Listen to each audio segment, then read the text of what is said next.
आज आपण झणझणीत पाटवडी रस्सा बनवणार आहोत. त्यासाठी आलं, लसूण, हिरव्या मिरचीचं मिक्सरमध्ये वाटण तयार केलं. पॅनमध्ये गरम तेलात जिरे, हिंग, हळद आणि तयार वाटण घालून परतलं. यात आता 1.5 कप पाणी घालायचं. चवीनुसार मीठ, चिरलेली कोथिंबीर घालून उकळी काढली. यात 1 कप चाळलेलं बेसन थोडं थोडं करत घालून गाठी मोडत चांगलं मिक्स केलं आणि झाकण ठेवून 5 ते 10 मिनिट वाफ काढली. एका ताटाला तेल लावून यावर तयार गरम पिठलं घातलं. एकसारखं थापून यावर खोबरं आणि कोथिंबीर घातली. थंड झाल्यानंतर हव्या त्या आकारात वड्या पाडून घ्यायच्या.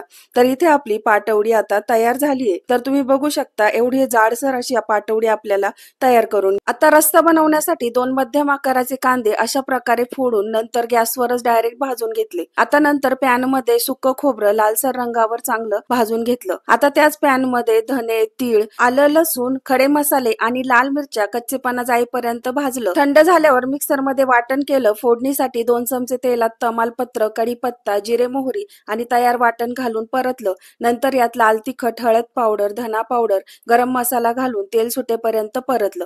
जेवढा रस्सा हवा तेवढं गरम पाणी यामध्ये घातलं. आता चवीनुसार मीठ घालून मंद गॅसवर मस्त दणदणीत उकळी काढून घेतली. रस्सा तयार आहे. झणझणीत पाटवडी रस्स्याची रेसिपी आवडल्यास लाईक, शेअर, सबस्क्राईब करा.